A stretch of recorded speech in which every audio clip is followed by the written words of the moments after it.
Chaque jour et ce pendant un mois, je vous présente un maillot de ma collection. Et vous, en parallèle de ça, vous cassez l'algorithme en bombardant de commentaires et de likes. Et en fin de vidéo, je sélectionne une question présente dans ces mêmes commentaires et j'y réponds un maillot par jour, épisode 9. C'est parti.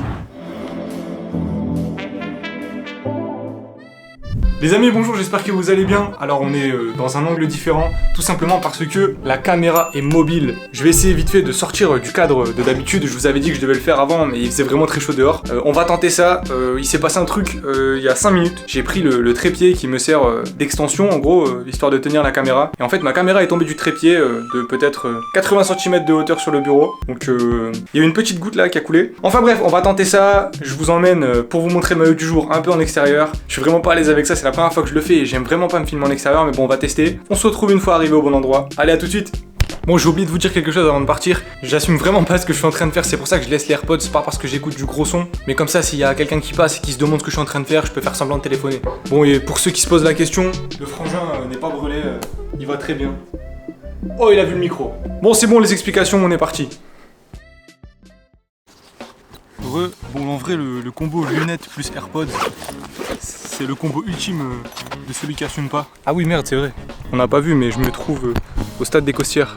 Dédicace à nos frangins ni moi, mais c'est pas forcément très flatteur. Attention, la première frappe du jour. Ah, c'est les zones complexes, hein, c'est les poteaux. Ah, j'ai l'impression d'être un enfant qui fait quelque chose sans les autorisations de ses parents, genre. Comme si on allait me disputer. Enfin bref, ça fera partie des souvenirs. Bon, en tout cas, le terrain est totalement éclaté, mais il n'y a jamais personne, donc au moins ça permet de faire du sport sans être embêté. Aussi, j'ai appris une technique, d'être prêt pour la technique.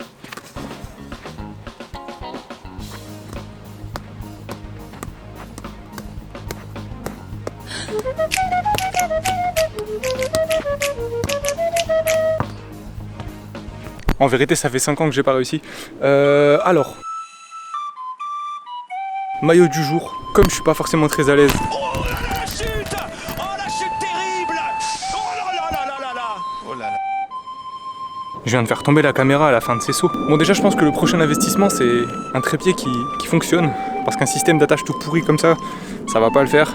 Je viens de faire tomber l'équivalent de 900 € d'un mètre 50 de hauteur. C'est quand même la seconde, je vois, il y a du sable sur le retour et tout. La catastrophada, les amis. Bon, déjà, titre de la vidéo, bêtisier de 10 minutes, tournage en extérieur. Bon, ça démarre super bien. Bon, de ce fait, maillot du jour. Je l'ai bien entendu ramené. J'ai pas pris quelque chose de vraiment hyper original. Attention, je pense que vous avez déjà compris. Mais est-ce que j'ai besoin de le présenter? Ah, il y a du sable sur l'objectif, je vois, c'est déprimant. Déjà, pour ceux qui ne sauraient pas, maillot du Nigeria pour la Coupe du Monde 2018. Alors, comme vous pouvez le voir, il est vraiment super grand parce que j'ai pas pu le récupérer dans une autre taille que XXL. Donc je pense clairement que vu mon gabarit, on peut mettre 2 personnes comme la mienne à l'intérieur de ce maillot. Mais le souci étant que quand il était dispo à ma taille, j'ai jamais pris la peine de dépenser 90 € pour le récupérer. Du coup, forcément, je me suis rabattu sur les tailles qui restaient, il me semble, sur le site de Nike. Et ben donc, tu te retrouves avec un maillot en XXL.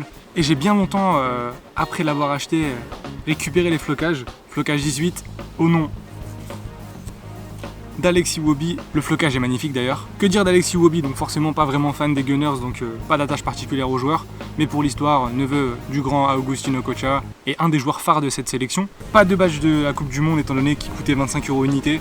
J'ai préféré garder ce maillot sans les patchs étant donné que déjà il part avec un petit coup de retard étant donné que par rapport à sa taille qui est vraiment pas adaptée à ma morphologie. Ensuite, ce maillot, je trouve vraiment qu'il a marqué un tournant dans l'histoire du game des maillots parce que avant celui-ci, t'avais vraiment des maillots qui étaient réputés et qui étaient utilisés comme des pièces de streetwear. Mais alors celui-ci, il avait fait un boucan terrible. Les campagnes de pub de chez Nike avaient vraiment fait énormément de bruit. Donc on peut aimer ou ne pas aimer le fait que cette culture soit devenue hype alors qu'elle a été décriée pendant très longtemps. Mais si tu le vois d'un autre prisme, tu te dis que c'était vraiment la première fois que ça arrivait. D'ailleurs, il a été sold out pendant je ne sais combien de temps, pareil pour chaque item de la collection. Maintenant, on va parler du maillot en tant que tel. C'est vrai que le motif est vraiment hyper propre au Nigeria. À chaque fois, on a cette couleur vert pomme, vert fluo qui est vraiment très typique de cette sélection. Les motifs d'éclairs, le blason circulaire qui fait vraiment OG, mais tellement stylé au final. Donc j'aurais vraiment voulu le récupérer à ma taille, que ce soit pour le porter ou peut-être à ma taille en vapor si possible, même si je suis même pas certain qu'il y en ait eu vraiment d'édité. Mais ouais, je pense que si jamais t'as à peu près mon âge et que tu t'es pris la sortie et les campagnes de pub de Nike pour la Coupe du Monde 2018, t'es obligé de l'avoir dans ta collection parce que c'est vraiment un must-have. Je pense qu'il n'y a pas d'autre expression. Bon, maintenant, si je dois être vraiment 100% objectif sur le maillot, je pense qu'il manque de détails parce qu'il n'y a aucun détail à l'intérieur du col. Il n'y a aucun détail non plus, par exemple, sur le bas du maillot, des écritures faisant honneur à la sélection ou quoi. C'est vrai que c'est un peu dommage parce que quand t'as mis le curseur de la personnalisation si loin, t'as poussé le délire si loin, qu'est-ce qui t'a empêché de mettre une petite phrase ici ou là? Parce qu'au final c'est vrai que le maillot est assez vide, alors peut-être que c'est aussi la taille qui me fait dire ça. Enfin bref, je pense qu'on va ranger ce maillot et je finirai le débrief directement au bureau comme d'habitude. N'hésitez pas à quantifier le flop de ce qui est en train d'être cette vidéo parce que j'ai vraiment pas l'impression que c'est pertinent, mais on aurait essayé et au moins ça me fera des souvenirs de ouf parce que je pense que je ferais pas ça quotidiennement. On va tranquillement ranger le maillot et on va envoyer quelques frappes avant de rentrer, histoire de pour la conscience, tu connais. Ah oui, j'ai oublié de le mentionner aussi, il est neuf avec étiquette, forcément double XL, j'allais pas le porter ou au pire des cas ça m'aurait fait un beau pyjama. Mais bon, un pyjama qui coûte cher, on va pas se le cacher. Allez, cette fois-ci vraiment je range et j'envoie quelques frappes avant de rentrer. Ça tu vois, c'est quelqu'un qui va récupérer le ballon en dehors du City Stade parce qu'il a loupé sa frappe. Et au vu de l'énervement palpable, je pense que c'est pas la première fois. Peut-être que ça fait déjà 2 heures qu'il est en train d'essayer de mettre un beau but ou une lucarne ou un panier. Mais quand soudain...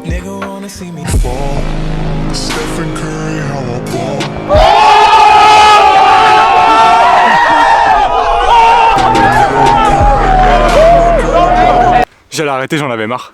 Bon, je pense que j'ai bien mérité d'arrêter. On se retrouve directement dans le bureau les mecs.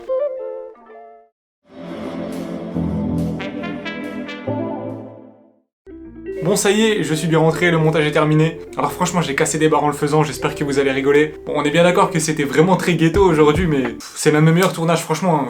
Fiasco total, mais j'ai fait ça pour les souvenirs et je pense que là, des souvenirs on en aura, surtout j'en aurai pour longtemps. Bon n'hésitez pas à me faire un retour sur ce qui vient de se passer, hein.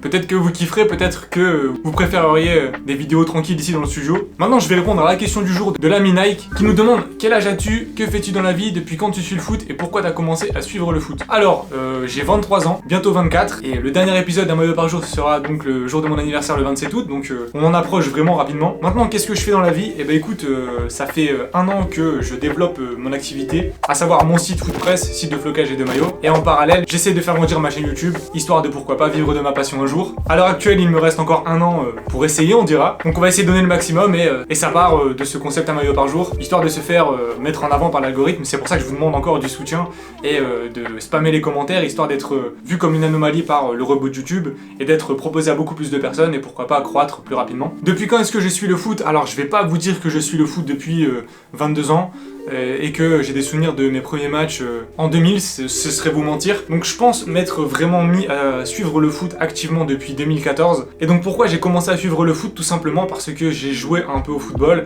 donc naturellement tu regardes le foot à la télé. Et en fait avec l'âge je me suis rendu compte que c'était beaucoup plus compliqué que ça en avait l'air en fait. On résume souvent, les joueurs de foot sont juste des personnes qui courent derrière un ballon, mais c'est beaucoup plus compliqué que ça, il y a tout un monde vraiment super obscur. Nous on voit que la face visible de l'iceberg, alors qu'il y a tout un tas de choses que l'on ne peut pas voir si l'on ne creuse pas. Et donc à ce jour je pense que c'est ça plutôt qui me drive plutôt qu'autre chose, qui me fait kiffer on dira. Essayer de découvrir l'aspect tactique, découvrir de nouvelles choses, et depuis quelques années aussi essayer de vivre les choses pleinement en allant au stade et en me déplaçant pour aller voir le PSG. Donc voilà, compliqué de faire une grosse réponse étant donné que je pourrais faire un épisode complet rien que sur ça, mais je pense en avoir dit assez pour que vous puissiez resituer. Et puis si jamais vraiment ça vous intéresse, n'hésitez pas à aller sur la chaîne L'amour du maillot. On a fait une discussion de 2 heures avec l'ami Idriss où en fait il me pose des questions et donc il y a énormément d'informations sur ma vie en général, sur moi en général, sur ma vie de supporter et sur ce pourquoi j'en suis là aujourd'hui. Donc voilà les gars, je pense que je vais vous laisser, je vais me dépêcher d'envoyer le montage. 18h35, ça promet d'être chaud mais bon on va y arriver. Merci encore à tous ceux qui soutiennent. On se retrouve demain pour une nouvelle vidéo maillot. Et encore une fois ce ne sera pas une vidéo dans le studio. C'était Quentin, je vous souhaite de passer une bonne soirée ou une bonne journée si vous la regardez demain ou plus tard. Allez salut!